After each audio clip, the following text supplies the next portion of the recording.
What is mind programming? When you hear the word programming, you might think of computers, machines, or technology.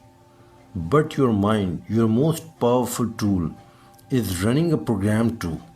Not just one you wrote, but one that's been running since the day you were born. The question is, who's been writing that code? Let me tell you something powerful.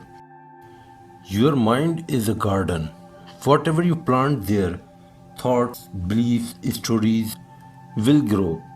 Whether those thoughts are weeds or flowers, positive or negative, empowering or limiting, the mind doesn't care. It simply grows what it's given.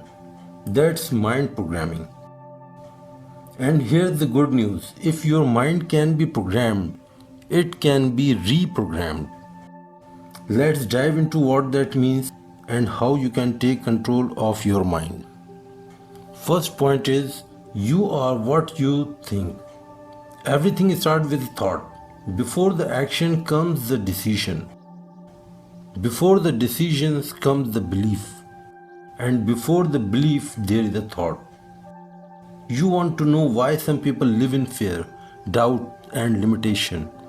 It's because somewhere along the way, their minds were programmed to believe that they are not enough, that they can't do it, that success is for other people. But these are not facts, they are stories. Stories told to them by society, by family, by failure, or by fear. The mind is obedient. It believes what you repeatedly tell it. So if you want to change your life, you must change your mind first. Second is, you have been programmed since childhood. Let's be honest. Most of us didn't choose our first programming. We were raised in environments where our beliefs were shaped before we even knew we had the power to choose. Think about it. If you were raised in fear, you likely developed a fearful mindset. If you were told money is evil, success is selfish, or failure is shameful, you may have internalized those beliefs.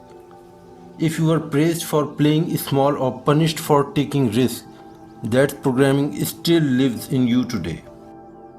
Here's the truth.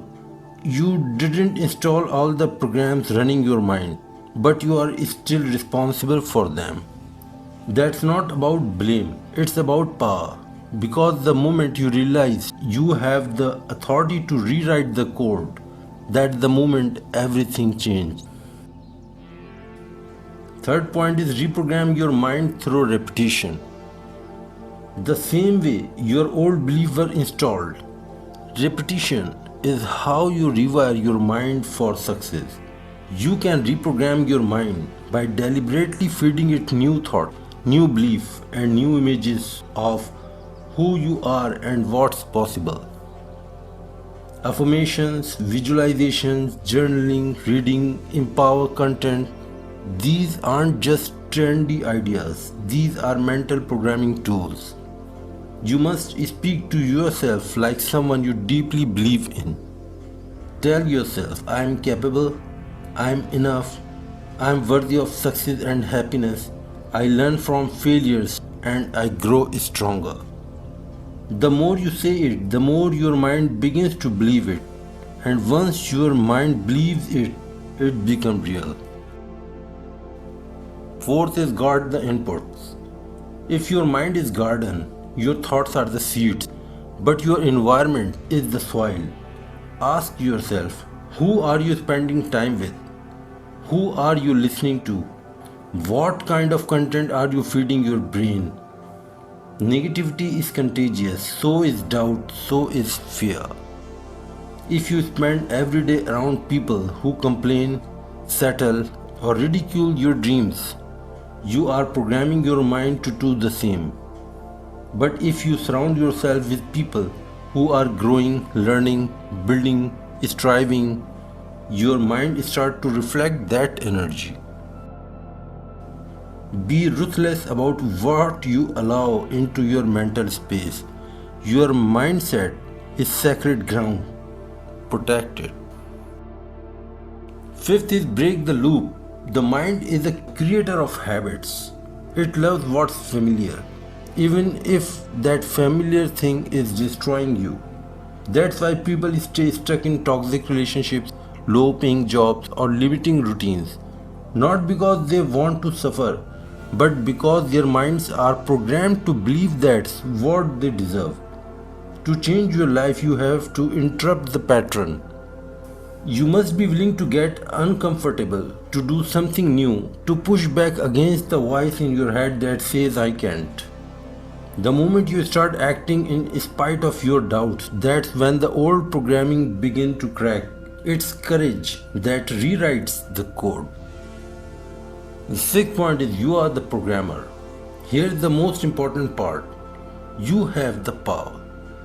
Your thoughts are not permanent. Your beliefs are not facts. Your past does not have the final say in your future.